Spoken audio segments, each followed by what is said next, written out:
जय भोलेनाथ भक्तों, आज श्रवण करें भादो माह के दूसरे सोमवार की व्रत कथा। सोमवार का व्रत चंद्रदेव और भगवान भोलेनाथ की अर्चना हेतु किया जाता है। इस व्रत को श्रद्धा पूर्वक करने से मानसिक कलेशों से छुटकारा मिलता है एवं सभी मनोकामनाएं पूर्ण होती है।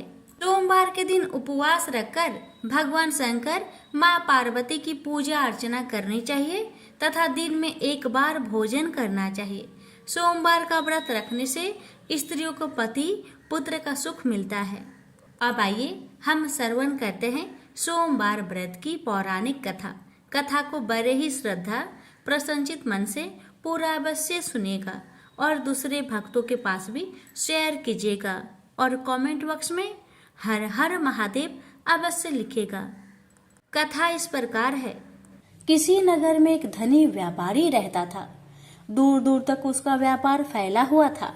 नगर के सभी लोग उस व्यापारी का सम्मान करते थे। इतना सब कुछ संपन्न होने के बाद भी वह व्यापारी बहुत दुखी था, क्योंकि उसका कोई पुत्र नहीं था, जिस कारण अपने मृत्यु के पश्चात व्यापार के उत्तराधिकारी की चिंता उसे हमेशा सताती रहती थी। पुत्र प्राप्ति की इच्छा से व्यापारी प्रत्येक सोमवार भगवान शिव का व्रत पूजा किया करता था और शाम के समय शिव मंदिर में जाकर शिव जी के सामने घी का दीपक जलाया करता था। उसकी भक्ति देखकर माँ पार्वती प्रसन्न हो गई और भगवान शिव से उस व्यापारी की मनोकामना पूर्ण करने का निवेदन किया। भगवान शिव बोले, इस संसार में सबको उसके कर्म के अनुसार फल की प्राप्ति होती है। जो प्राणी जैसा कर्म करते हैं उन्हें वैसा ही फल प्राप्त होता है। शिव जी द्वारा समझाने के बावजूद माँ पार्वती नहीं मानी और उस व्यापारी की मनोकामना पूर्ति हेतु वे शिव जी से बार बार अनुरोध करती रही। अंततः माता के आग्रह को देखकर भगवान भोलेनाथ को उस व्यापारी को पुत्र प्राप्ति का वरदान देना पड़ा। वरदान देने के पश्चात भोलेनाथ माँ पार्वती से बोले, आपके आग्रह पर मैंने पुत्र प्राप्ति का वरदान तो दे दिया, परंतु इसका यह पुत्र 16 वर्ष से अधिक समय तक जीवित नहीं रहेगा। उसी रात भगवान शिव उस व्यापारी के सपने में आए और उसे पुत्र प्राप्ति का वरदान दिया और उसके पुत्र की 16 वर्ष तक जीवित रहने की भी बात बताई। भगवान के वरदान से व्यापारी को खुशी तो हुई, लेकिन पुत्र की अल्पायु की चिंता ने उस खुशी को नष्ट कर दिया। व्यापारी पहले की तरह सोमवार के दिन भगवान शिव का विधिवत व्रत करता रहा। कुछ महीनों के बाद उसके घर एक अति सुंदर बालक ने जन्म लिया और घर में खुशियां ही खुशियां भर गई। बहुत धूमधाम से पुत्र जन्म का समारोह मनाया गया, परंतु व्यापारी को पुत्र जन्म की अधिक खुशी नहीं हुई, क्योंकि उसे पुत्र की अल्प आयु के रहस्य का पता था। जब पुत्र 12 वर्ष का हुआ तो व्यापारी ने उसे उसके मामा के साथ पढ़ने के लिए बनारसी भेज दिया। लड़का अपने मामा के साथ शिक्षा प्राप्त हेतु चल दिया। रास्ते में जहाँ भी मामा भांजे विश्राम हेतु रुकते, वहीं यज्ञ करते और ब्राह्मणों को भोजन कराते। लंबी यात्रा के बाद मामा भांजे एक नगर में पहुँचे। उस दिन नगर के राजा की कन्या का विवाह था, जिस कारण पूरे नगर को सजाया गया था। निश्चित समय पर बारात आ गई, लेकिन वर का पिता अपने बेटे के एक आंख से काने होने के कारण बहुत चिंतित था। उसे भय था कि इस बात का पता चलने पर कहीं राजा विवाह से इनकार न कर दे, इससे उसकी बदनामी भी होगी। जब वर के पिता ने व्यापारी के पुत्र को देखा तो उसके मस्तिष्क में एक विचार आया। उसने सोचा, क्यों ना इस लड़के को दुल्हा बनाकर राजकुमारी से विवाह करा दूं। विवाह के बाद इसको धन देकर विदा कर दूंगा और राजकुमारी को अपने नगर ले जाऊंगा। वर के पिता ने लड़के के मामा से इस संबंध में बात की। मामा ने धन मिलने की लालच में वर के पिता की बात को स्वीकार कर ली। लड़के को दूल्हे का वस्त्र पहनाकर राजकुमारी से विवाह कर दिया गया। राजा ने बहुत सारा धन देकर राजकुमारी को विदा किया। शादी के बाद लड़का जब राजकुमारी के साथ लौट रहा था तो वह सच नहीं छिपा सका और उसने राजकुमारी की ओढ़नी पर लिख दिया, राजकुमारी, तुम्हारा विवाह मेरे साथ हुआ था। मैं तो बनारसी पढ़ने के लिए जा रहा हूँ और अब तुम्हें जिस नवयुवक की पत्नी बनना पड़ेगा वह कान्हा है। जब राजकुमारी ने अपनी ओढ़नी पर लिखा हुआ पढ़ा तो उसने कान्हे लड़के के साथ जाने से इनकार कर दिया। राजा को जब ये सब बातें पता लगी तो उसने राजकुमारी को महल में ही रख लिया। उधर लड़का अपने मामा के साथ बनारसी पहुंच गया और गुरुकुल में पढ़ना शुरू कर दिया। जब उसकी आयु 16 वर्ष की हुई तो उसने यज्ञ किया। यज्ञ की समाप्ति पर ब्राह्मणों को भोजन करवाया और खूब अन्य वस्त्र दान किए। रात को वह अपने शयन कक्ष में सो गया। शिव के वरदान के अनुसार शयन अवस्था में ही उसके प्राण पेखरू उड़ गए। सूर्योदय पर मामा मृत भांजे को देखकर रोने पिटने लगा। आसपास के लोग भी एकत्र होकर दुख प्रकट करने लगे।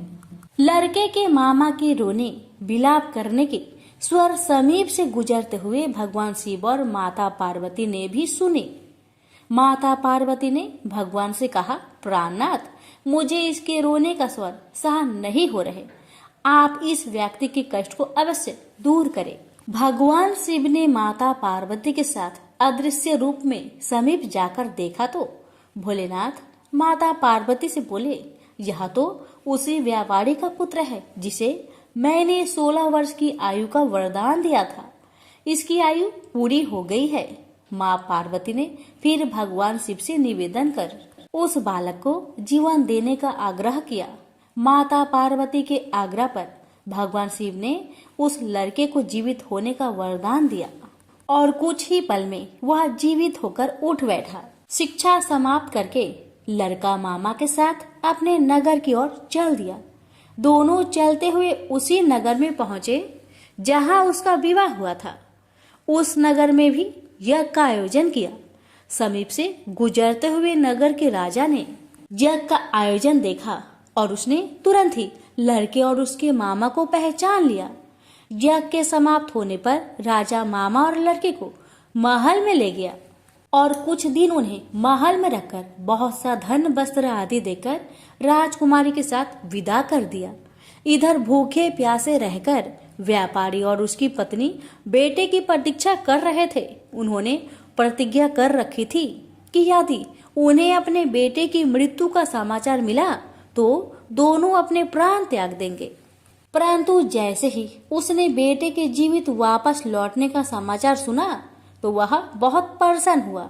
वह अपनी पत्नी और मित्रों के साथ नगर के द्वार पर पहुंचा। अपने बेटे के विवाह का समाचार सुनकर पुत्र वधू राजकुमारी को देखकर उसकी खुशी का ठिकाना न रहा। उसी रात भगवान शिव ने व्यापारी को सपने में आकर कहा, हे श्रेष्ठी, मैंने तेरे सोमवार व्रत करने और व्रत कथा सुनने से प्रसन्न होकर तेरे पुत्र को लंबी आयु प्रदान की है। पुत्र की लंबी आयु जानकर व्यापारी बहुत प्रसन्न हुआ। शिव भक्त होने तथा सोमवार का व्रत करने से व्यापारी की सभी मनोकामनाएं पूर्ण हुई। इसी प्रकार जो भक्त सोमवार का विधिवत व्रत करते हैं और व्रत कथा सुनते हैं उनकी सभी इच्छाएं पूरी होती है।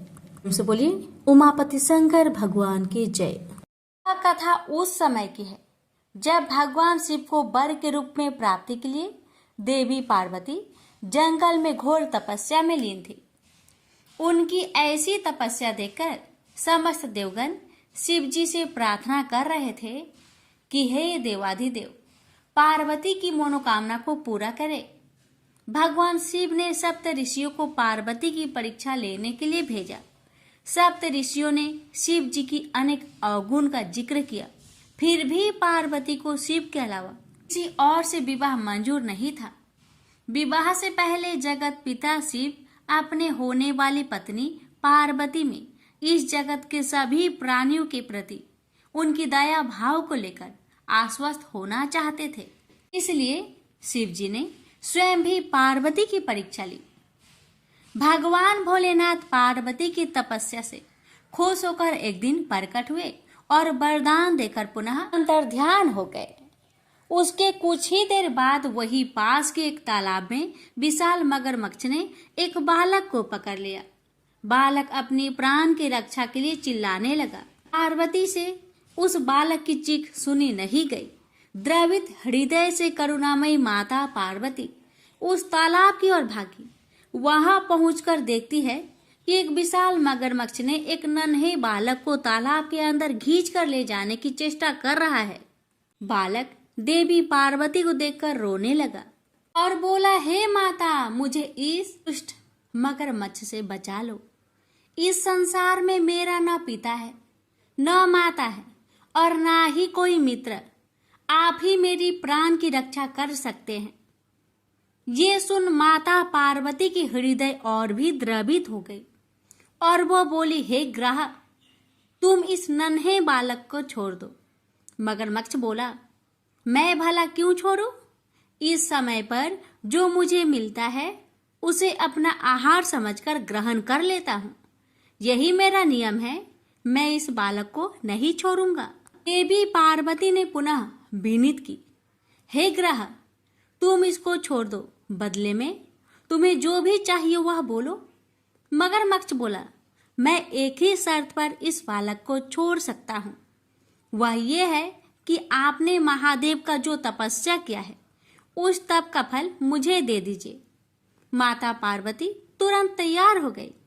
वो बोली, मैं अपने तप का फल तुम्हें दे दूंगी, लेकिन तुम इस बालक को मुक्त करो। मगरमच्छ फिर बोला, हे देवी, आप ठंडे दिमाग से सोचकर फैसला लो। आवेश में आकर संकल्प मत लो।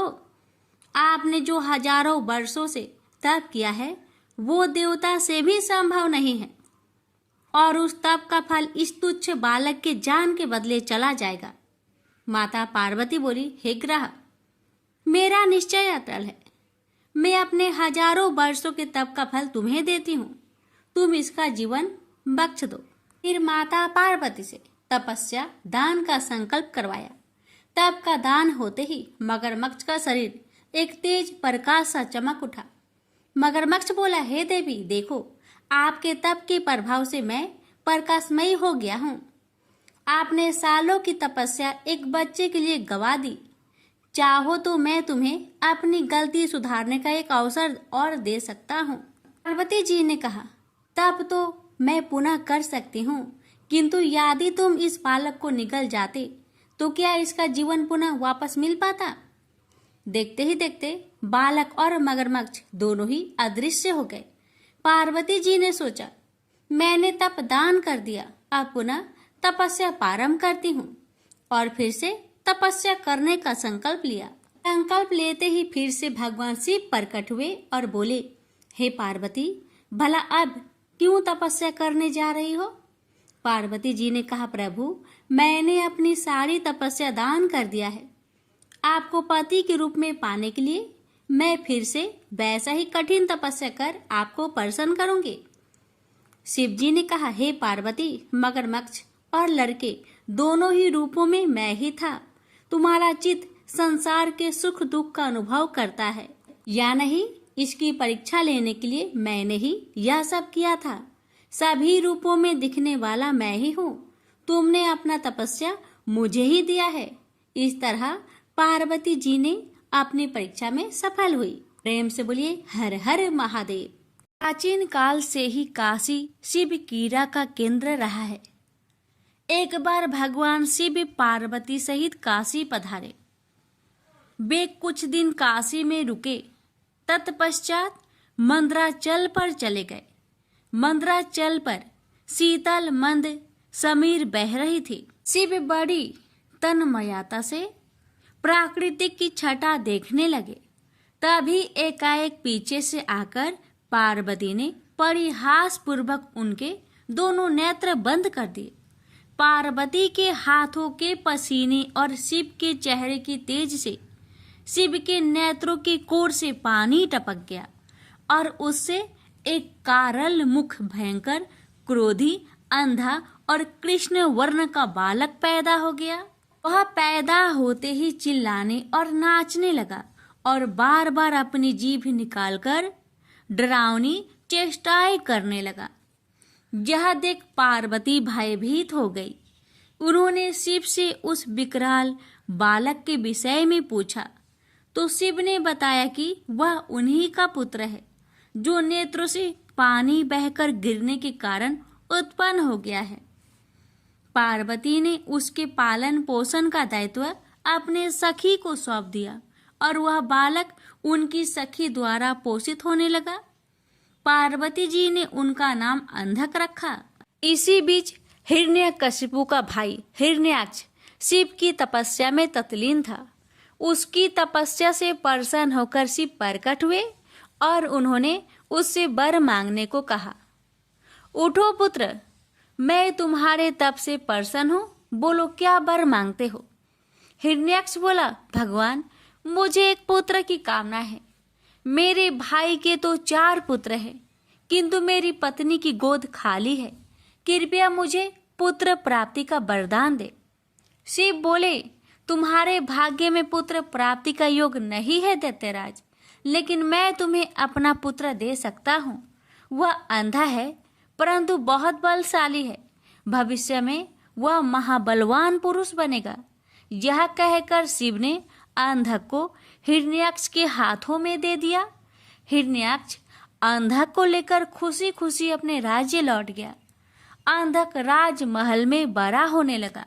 तभी देवासुर संग्राम छिड़ गया और भगवान विष्णु द्वारा हिरण्याक्ष मारा गया। हिरण्याक्ष का बड़ा भाई हिरण्यकशिपु छिपकर भाग निकला। हिरण्याक्ष के मरने के बाद राजमहल में अंधक की उपेक्षा होने लगी। उसके अन्य चचेरे भाई और संगी साथी उसे चिढ़ाने लगे। इससे अंधक दुखी रहने लगा।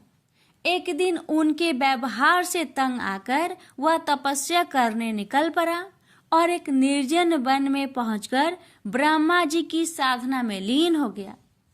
तप करते हुए उसे कई वर्ष बीत गए।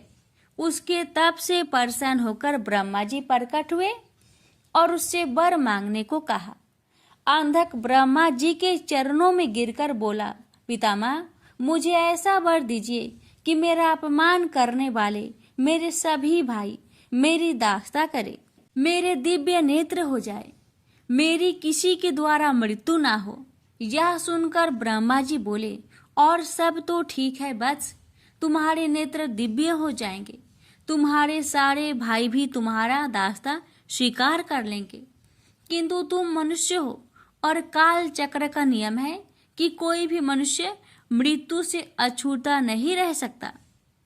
अंधक बोला, तो फिर ऐसा ही वरदान दीजिए कि मेरे शरीर से निकले रक्त की एक एक बूंद से मेरे जैसे पराक्रमी वीर उत्पन्न हो जाए।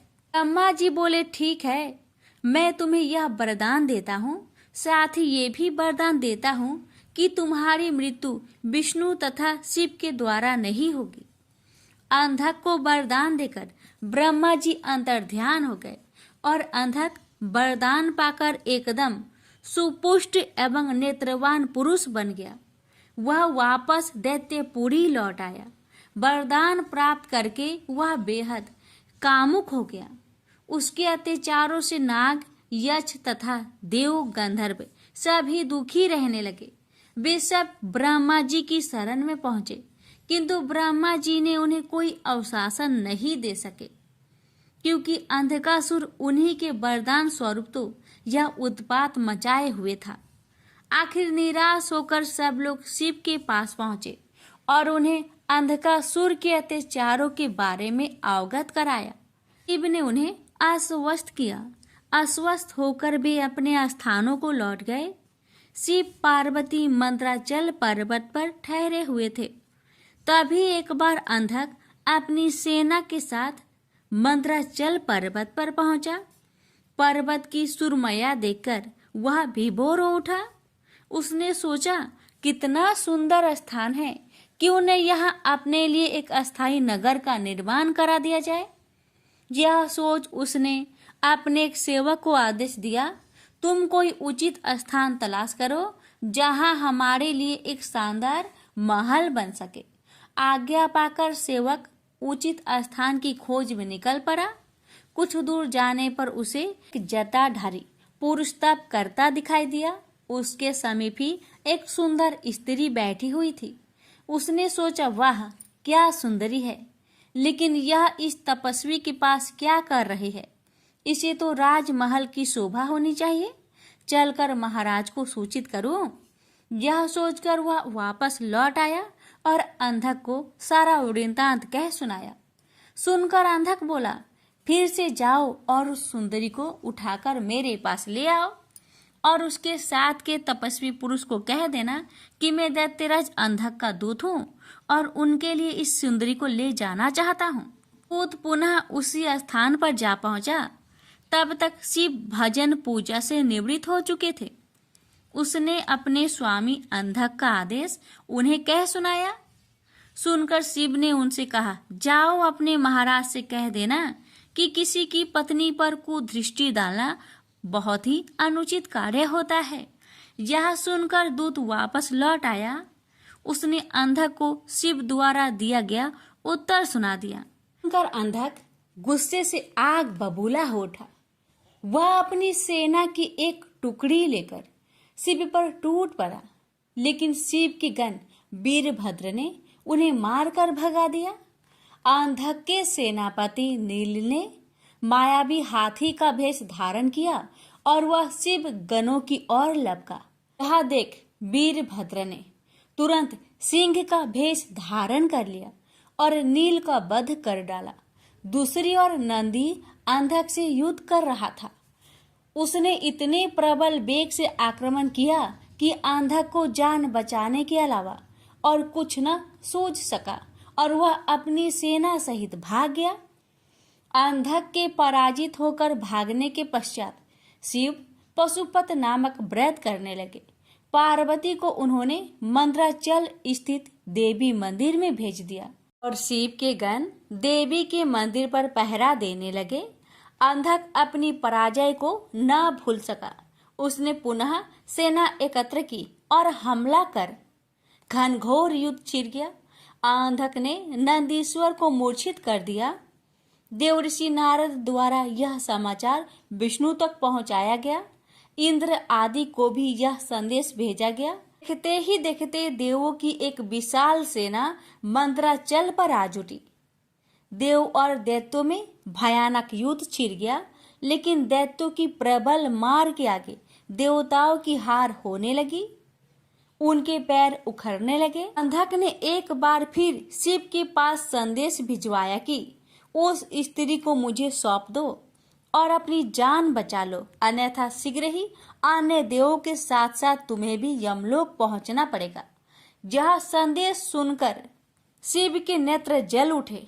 उन्होंने हुक्कार भरते हुए अपना त्रिशूल उठा लिया। तभी घबराया हुआ नंदी वहां पहुंचा और शिव से बोला, प्रभु, दैत्य सेना बहुत ही प्रबल है। हमारे समस्त गण मारे गए। देवता मैदान छोड़कर भाग निकले। मैं किसी तरह जान बचाकर आया हूँ। शिव बोले, धैर्य रखो नंदीश्वर, उस दैत्य का अंत समय आ पहुंचा है। मैं स्वयं युद्ध भूमि में चलता हूँ। यह कहकर शिव युद्ध भूमि में पहुंचे और अंधक से भिड़ गए। भयानक युद्ध छिड़ गया। भगवान शिव लगातार अंधक के बाणों से अपना बचाव करते हुए त्रिशूल से प्रहार करते रहे, किंतु उनका हर प्रयत्न विफल हो रहा था। ऐसे ही अंधक का कोई अंग घायल होता, उससे रक्त निकलता और उस रक्त से उस जैसे ही अनेक दैत्य पैदा हो जाते थे। उधर शुक्राचार्य अपनी संजीवनी विद्या के बल पर मरे हुए दैत्यों को पुनः जीवित कर देते थे।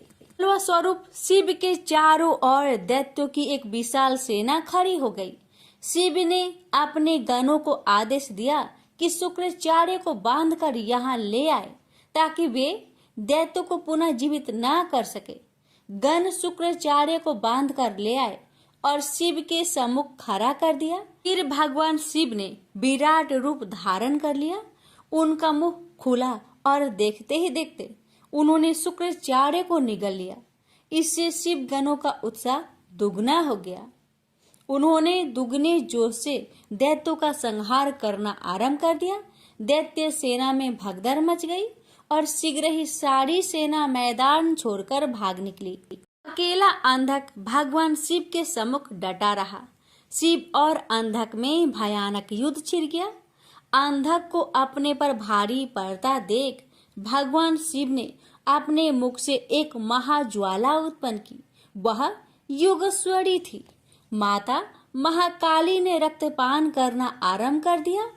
शिव त्रिशूल चलाते अंधक के शरीर से रक्त फूटता और माता काली रक्त को जमीन पर गिरने से पहले ही पान कर जाती। इससे अंधक बलहीन हो गया। उसके कदम लड़खड़ाने लगे।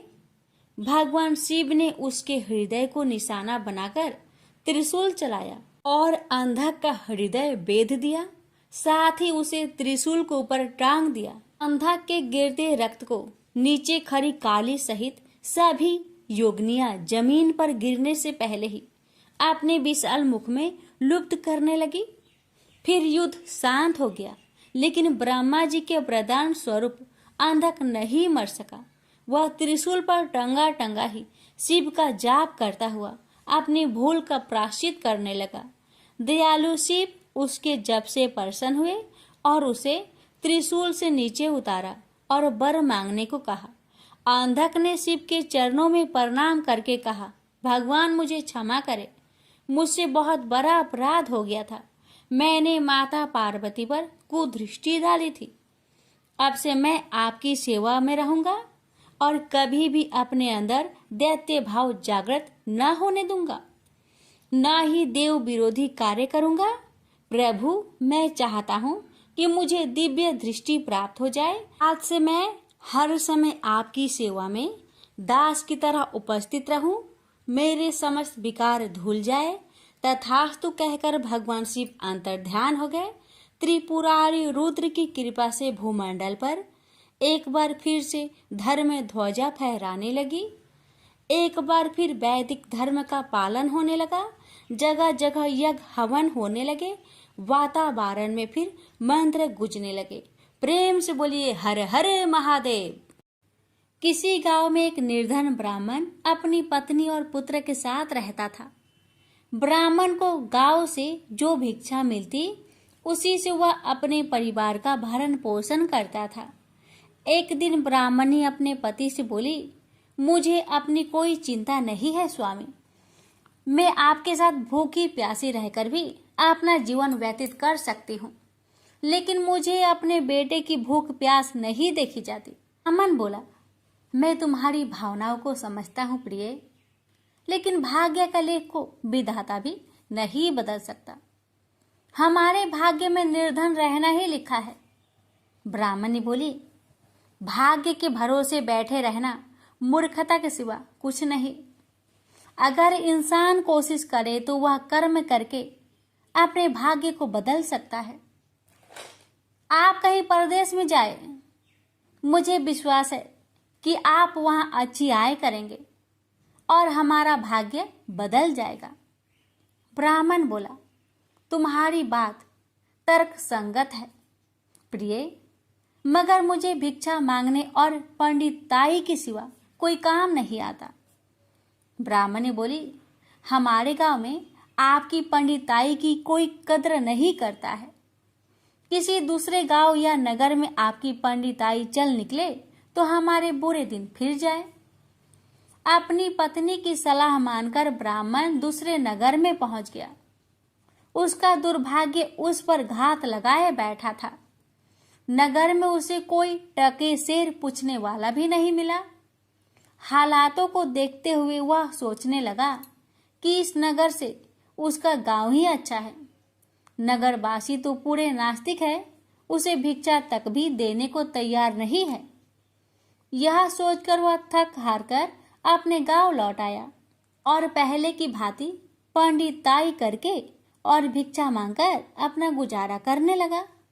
एक दिन वह भिक्षा मांगकर लौट रहा था, तभी उधर से भगवान शिव माता पार्वती के साथ गुजरे। उस निर्धन ब्राह्मण की हालत देखकर माता पार्वती ने ब्राह्मण की तरफ संकेत करते हुए भगवान शिव से कहा, आप उस ब्राह्मण को देख रहे हैं स्वामी? शिव बोले, हाँ, वह बहुत निर्धन है और दुखी भी है। पार्वती बोली, आप उसके दुख का निवारण करें नाथ। एक तो ब्राह्मण, दूसरे दरिद्र, मुझसे उसका दुख देखा नहीं जाता। शिव बोले, यह मृत्यु लोक है प्रिय, जहाँ हर प्राणी किसी न किसी दुख से त्रस्त है। सब अपने अपने कर्मों का फल भोग रहे हैं। तुम किस किस का दुख दूर कराओगी? पार्वती बोली, आपको उस निर्धन ब्राह्मण को धनवान बनाना होगा स्वामी। शिव बोले, वह भाग्यहीन है पार्वती, उसके भाग्य में फटे पुराने कपड़े और रूखा सूखा भोजन ही लिखा है। मगर पार्वती अपनी जीत पर अड़ी रही। अंत में हारकर शिव को पार्वती की बात माननी पड़ी। उन्होंने उस रास्ते में, जिस रास्ते से ब्राह्मण जा रहा था, सोने की एक ईंट डाल दी। अचानक ब्राह्मण को क्या सूझा? उसने सोचा कि वह आंखें बंद करके कितनी दूर चल सकता है। यह सोचकर वह अपनी आंखें बंद करके चलने लगा और सोने की ईंट के बिल्कुल समीप से होकर आगे गुजर गया। काफी दूर आगे जाने के बाद ही उसने अपनी आंखें खोली। यह देख भगवान शिव मुस्कुराते हुए बोले, हमने तुमसे कहा था ना प्रिय कि वह ब्राह्मण भाग्यहीन है। भाग्यहीन मनुष्य कभी धन प्राप्त नहीं कर सकता। फिर भगवान शिव पार्वती के साथ कैलाश पर्वत लौट गए। लेकिन वहां पहुंचने के बाद भी पार्वती उस निर्धन ब्राह्मण के बारे में सोचने लगी। वह किसी न किसी तरह उस ब्राह्मण को देखना चाहती थी। पार्वती को उदास देखकर भगवान शिव ने पूछा, क्या बात है प्रिय, इतनी उदास क्यों हो? पार्वती ने भगवान शिव से निवेदन किया, स्वामी, उस निर्धन ब्राह्मण का परिवार 3 सदस्यों का है। उनमें आप किसी एक को धनवान बना दे। ब्राह्मण परिवार की दरिद्रता मिट जाएगी। आप उन तीनों को एक एक वर दे। मुझे उम्मीद है कि वे तीनों आपसे दौलत का वर ही मांगेंगे। इस तरह वे धनवान बन जाएंगे। शिव बोले, ठीक है प्रिय, जैसा तुम चाहोगी वैसा ही होगा। और फिर कुछ दिनों के बाद भगवान शिव पार्वती के साथ ब्राह्मण के घर पहुंचे। साक्षात भगवान शिव और पार्वती को देखकर ब्राह्मण परिवार आत्मा विभोर हो उठा। उन्होंने भगवान शिव और पार्वती के चरण स्पर्श किए। शिव बोले, मैं तुम तीनों को एक एक वर देना चाहता हूँ। तुम तीनों अपनी इच्छा अनुसार वर मांग सकते हो। ब्राह्मणी उतावला होते हुए बोली, पहले मुझे वर दीजिए प्रभु। भगवान शिव ने कहा, मांगो, क्या चाहती हो? काफी सोचने समझने के बाद ब्राह्मणी बोली, भगवान, मुझे दुनिया की सबसे अधिक खूबसूरत और जवान औरत बना दीजिए। मरते दम तक मेरी जवानी और सुंदरता कायम रहे। भगवान शिव ने मुस्कुराकर कहा, तथास्तु। अगले ही पल बूढ़ी ब्राह्मणी एक जवान और खूबसूरत युवती के रूप में बदल गई। उसी समय उनके घर के सामने से गांव के जमींदार का पुत्र गुजर रहा था, जो घोड़े पर सवार था। उसने खूबसूरत ब्राह्मणी को देखा तो उस पर मुग्ध हो उठा। वह इस खूबसूरत ब्राह्मणी से शादी करेगा। यह सोचकर उसने उसे अपने घोड़े पर बैठाया और घोड़ा अपनी हवेली के तरफ दौड़ दिया। वह देख ब्राह्मण अपनी छाती पीटते हुए विलाप करने लगा, हाय मेरी पत्नी, रो मत ब्राह्मण श्रेष्ठ, तुम भी मुझसे कोई वर मांग लो, जो मांगोगे तुम्हें मिलेगा। भगवान शिव सांत्वना देते हुए बोले, मेरी पत्नी को वापस बुला लीजिए प्रभु, मुझे इसके सिवा कुछ भी नहीं चाहिए। ब्राह्मण ने निवेदन करते हुए कहा। भगवान शिव बोले, तथास्तु। देखते ही देखते ब्राह्मणी वहां खड़ी थी। अपने पत्नी को अपने सामने देखकर ब्राह्मण राहत की सांस ली। भगवान शिव ने ब्राह्मण पुत्र से कहा, तुम क्या वर मांगते हो बेटा? ब्राह्मण पुत्र ने काफी सोचने समझने के बाद कहा, भगवान, मुझे कुछ नहीं चाहिए, लेकिन आप मेरी माँ को पहले जैसी बूढ़ी बना दीजिए। तथास्तु। भगवान शिव ने कहा और अगले ही पल ब्राह्मणी पहले के समान बूढ़ी हो गई। ब्राह्मण परिवार की मूर्खता पर पार्वती ने अपना माथा पीटा। सोचने लगी कि तीनों ही वास्तव में ही भाग्यहीन है। विधि ने उनके भाग्य में जो लिख दिया है उसे देवी देवता भी नहीं बदल सकते। प्रेम से बोलिए हर हर महादेव। पार्वती जब भी अपने पति शिव के साथ दूसरे देवताओं के निवास स्थान पर जाती और वहां उनके सजे धजे सुंदर भवनों को देखती तो उन्हें बड़ी हीनता का बोध होता। वो यह महसूस करती कि हमसे छोटे छोटे देवताओं के पास भी बड़े बड़े भव्य भवन हैं, लेकिन हमारे पास कुछ भी नहीं। कहने को मैं आदिदेव शिव की पत्नी हूँ, लेकिन रहने के लिए मिली है कैलाश पर्वत की कंदराएं और पहनने के लिए वल्कल। किसी उचित आवास के अभाव में मैं अन्य सुख सुविधाओं का भी उपभोग नहीं कर सकती। एक दिन पार्वती ने अपने मन की यह व्यथा अपने पति शिव से कही। सुनकर शिव मुस्कुराए, फिर बोले, इसमें हीनता की कोई बात नहीं है देवी। प्रत्येक व्यक्ति की अपनी अपनी जीवन शैली होती है। हमारी जीवन शैली यही है।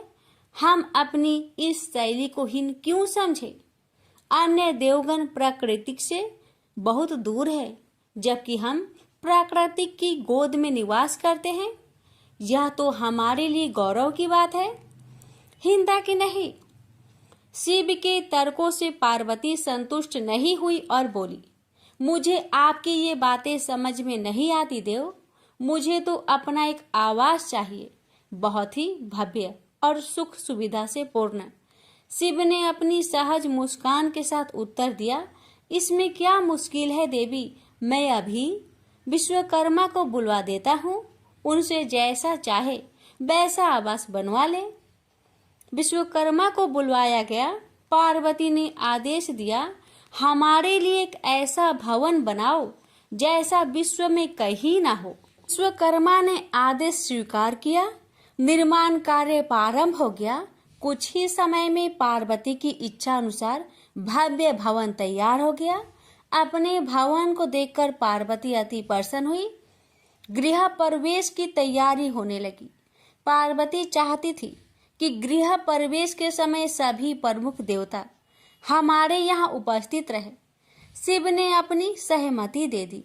सभी प्रमुख देवी देवताओं को आमंत्रण भेजा गया। गृह प्रवेश के समय वे सब कैलाश पर्वत पर आ गए। उन्होंने पार्वती के भव्य भवन की भूरी भूरी प्रशंसा की। इन विश्व नियंता ब्रह्मा खामोश रहे। जब सब देवी देवता जाने लगे तो पार्वती ने ब्रह्मा जी से पूछा, देव, क्या आपको यह आवास पसंद नहीं आया? ब्रह्मा जी ने आश्चर्य व्यक्त करते हुए पार्वती से ही प्रश्न किया, देवी, मैंने ऐसा कब कहा? आपके चेहरे की भाव भंगिमा कुछ ऐसा ही कह रही है प्रभु। पार्वती ने अपनी शंका स्पष्ट की। फिर ब्रह्मा जी को मौन देखकर पार्वती ने अपनी बात आगे बढ़ाई। देव, आप कुछ संकोच कर रहे हैं, स्पष्ट कहिए क्या बात है? ब्रह्मा जी ने तनिक रुककर उत्तर दिया, देवी, और तो सब ठीक है, लेकिन इस प्रसाद पर शनि की कुदृष्टि है। इतना कहकर वे वहां से चले गए। पार्वती ने ब्रह्मा जी की बात शिव को बतलाई तो वे भी कुछ चिंता में पड़ गए। पार्वती ने शिव से पूछा, प्रभु, शनि की दृष्टि से क्या हो सकता है? यह प्रसाद जल सकता है? शिव ने उत्तर दिया। यह सुनकर पार्वती भी चिंतित हो गई और बोली, प्रभु, इसके लिए कोई उपाय कीजिए। शिव ने निराशा व्यक्त की। शनि के दृष्टि को हटाना सरल नहीं है देवी। शिव का उत्तर सुनकर पार्वती आवेश में आ गई और बोली, सरल क्यों नहीं है? आप अभी शनि लोक जाइए और शनि से कहिए कि वह हमारे प्रसाद पर से अपनी कुदृष्टि हटा ले। यदि वह मान जाए तो आप तत्काल उसे वरदान दे दीजिएगा, और यदि ना माने तो आप अपना डमरू जोर से बजा दीजिएगा। मैं स्वयं अपने प्रसाद को आग लगा दूंगी। यदि प्रसाद को जलना ही है तो यह मेरे ही हाथों से जलेगा, शनि की कुदृष्टि से नहीं। इसके बाद मैं शनि को श्राप दूंगी। पार्वती की इच्छा अनुसार शिव शनि लोक गए। वहां शनि देव ने उनकी अभ्यर्थना की और आदर के साथ आसन पर बैठाया। आसन ग्रहण करने के बाद शिव ने अपने आने की प्रयोजन बताया। देवी पार्वती ने जो प्रसाद बनवाया है उस पर तुम्हारी कुदृष्टि है, अतः वे चाहती हैं कि तुम उधर से अपनी कुदृष्टि हटा लो। शनि देव ने करवध होकर निवेदन किया, आप निश्चिंत रहे देव, माता पार्वती के प्रसाद पर कुदृष्टि डालने का मैं दुस्साहस कर ही नहीं सकता। शनि से अवशासन पाकर शिव प्रसन्न हो गए और बोले, शनि, मैं तुमसे प्रसन्न हूँ, तुम जो चाहे वर मांग सकते हो। शनि ने विनम्र भाव से कहा, प्रभु, आपका दिया हुआ सब कुछ मेरे पास है, क्या मांगू? हाँ, एक इच्छा अवश्य है, वह है आपका तांडव नृत्य देखने की। बहुत दिन हो गए उसे देखे हुए, आपका नृत्य देखला सके तो कृपा होगी। शनि का यह अनुरोध शिव को अच्छा लगा। उन्होंने तत्काल अपना डमरू उठा लिया और लगे नृत्य करने। भोले भंडारी ये भी भूल गए कि माता पार्वती ने डमरू की आवाज सुनकर अपने नव निर्मित प्रसाद को जला देने की बात कही थी। बस डमरू बजा बजा कर वे नृत्य करते रहे। उधर पार्वती ने जब कैलाश पर डमरू की ध्वनि सुनी तो उन्होंने सोचा कि शनि ने अपनी कुदृष्टि हटाना अस्वीकार कर दिया है, अतः वे बहुत दुखी हुई। उन्हें लगा कि यदि मैं तत्काल अपने नव निर्मित आवास को आग लगा दूंगी तो वह शनि की कुदृष्टि से बच जाएगा। अतः उन्होंने स्वयं ही अपने प्रसाद में आग लगा दी। वह धू धू करके जल उठा। प्रसाद को जलता देख पार्वती का शनि पर क्रोध धीरे धीरे बढ़ने लगा और वे उसे श्राप देने के लिए तैयार हो गई। लेकिन उसी समय भगवान शिव वहां पहुंच गए। उन्होंने वहां प्रसाद को जलते देखा तो वे आश्चर्यचकित रह गए। उनकी समझ में ही नहीं आया कि यह कैसे हो गया। फिर अचानक उन्हें सब कुछ स्मरण हो आया। अपनी भूल का उन्हें एहसास हुआ। उन्होंने पार्वती जी को सब कुछ कह सुनाया। सच्चाई जानकर पार्वती को भी अपने जल्दबाजी पर दुख हुआ। अब शनि को श्राप देने का कोई अर्थ नहीं था। प्रत्यक्षतः उसका कहीं कोई अपराध नहीं था। फिर भी पार्वती और शिव को यह लग रहा था कि यह सब हुआ शनि की कुदृष्टि से ही। लेकिन स्थिति को देखते हुए वे उसे दोषी नहीं ठहरा सकते थे। प्रेम से बोलिए हर हर महादेव, शनि महाराज की जय हो। श्रवण करेंगे शिव चालीसा। जय गणेश गिरिजा सोवन, मंगल मूल सुजान, कहत अयोध्या दास, तुम देहु अभय वरदान। जय गिरिजापति दीन दयाला, सदा करत संतन प्रतिपाला, भाल चंद्रमा सोहत नीके, कानन कुंडल नाग फनीके। अंग गौर सिर गंग बहाए, मुंड माल तन चार लगाए, वस्त्र खाल बाघंबर सोहे, छवि को देखी नाग मन मोहे। मैना मातु की हवी दुलारी, वाम अंग सोहत छवि न्यारी, कर त्रिशूल सोहत छवि भारी, करत सदा शत्रुन क्षयकारी। नंदी गणेश सोहे तह कैसे, सागर मध्य कमल है जैसे, कार्तिक श्याम और गणराव या छवि को कहे जात न काऊ। देवन जब ही जय पुकारा, तब ही दुख प्रभु आप निवारा, किया उपद्रव तारक भारी, देवन सब मिली तुम ही जुहारी। तुरंत सडानन आप पठायो, लमनी मेष महामारी गिराओ, आप जलंधर असुर संहारा, सूयस तुम्हार विदित संसारा। त्रिपुरासुर सन युद्ध मचाई, सब ही कृपा कर लीन बचाई, किया तप ही भगीरथ भारी, पूरब प्रतिज्ञा तासु पुरारी। दानिन मह तुम सम कोई नाही, सेवक स्तुति करत सदाही, वेद नाम महिमा तौ गाई, अकथ अनादि भेद नहीं पाई। परकट्टी उधती मंथन में ज्वाला, जरत सुरासुर भय विहाला, किन्ही दया तह करि सहाय, नीलकंठ तब नाम कहाई। पूरन रामचंद्र जबे किन्हा, जीत के लंक विभीषण तिन्हा, साहस कमल में हो रहे धारी, किन्हा परीक्षा तब ही पुरारी। एक कमल प्रभु राखे उजोई, कमल नयन पूजन चाह सोई। कठिन भक्ति देखी प्रभु शंकर, भय प्रसन्न दिए इच्छित वर। जय जय जय अनंत अविनाशी, कारत कृपा सबके घटवासी। दुष्ट सकल नित मोहि सतावे, भ्रमत रहो मोहि चरनावे, त्राहि त्राहि मैं नाथ पुकारो, यो ही अवसर मोहि अनुबारो। हे त्रिशूल शत्रुन को मारो, संकट से मोहि आन उबारो। माता पिता भ्राता सब होई, संकट में पूछत नाही कोई। स्वामी एक है आस तुम्हारी, आए हरहु मम संकट भारी। धन निर्धन को देत सदा ही, जो कोई जाचे सो फल पाही। स्तुति की है विधि करे तुम्हारी, क्षमहु नाथ अब चूके हमारी। शंकर हो संकट के नाशन, मंगल कारण विघ्न विनाशन। योगी यति मुनि ध्यान लगावे, शारद नारद शीस नवावे। नमो नमो जय नमः शिवाय, सुर ब्रह्मादि के पार न लाए। जो यह पाठ करे मन लाई, तापर होत है शंभु सहाय। प्रिनिया जो कोई हो अधिकारी, पाठ करे सो पावन हारी। पुत्रहीन कर इच्छा जोई, निश्चय से ऊपर साध ते ही होई। पंडित त्रयोदशी को लावे, ध्यान पूर्वक होम करावे। त्रयोदशी व्रत करे हमेशा, ताके तनय नहीं रहे कलेसा। धूप दीप नेवत चढ़ावे, शंकर सम्मुख पाठ सुनावे। जन्म जन्म के पाप नसावे, अंत धाम शिवपुर में पावे। कहे अयोध्या दास आस तुम्हारी, जानी सकल दुख हरहु हमारी। नित्य नेम कर प्रताही, पाठ करो चालीसा। तुम मेरी मनोकामना पूर्ण करो जगदीश। प्रेम से बोलिए हर हर महादेव। माता पार्वती की जय। शिव जी की आरती। ओम जय शिव ओंकारा, स्वामी जय शिव ओंकारा। ब्रह्मा विष्णु सदा शिव, अर्धांगी धारा। ओम जय शिव ओंकारा, स्वामी जय शिव ओंकारा।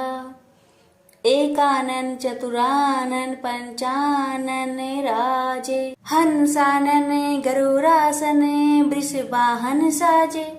ओम जय शिव ओंकारा, स्वामी जय शिव ओंकारा। दो भुज चार चतुर्भुज, 10 भुज अति सोहे। त्रिगुण रूप निरखते, त्रिभुवन जन मोहे। ऐछि माला बने माला, मुंड माला धारी।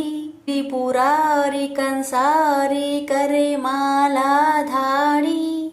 श्वेतांबर पीतांबर, बाघंबर अंगे।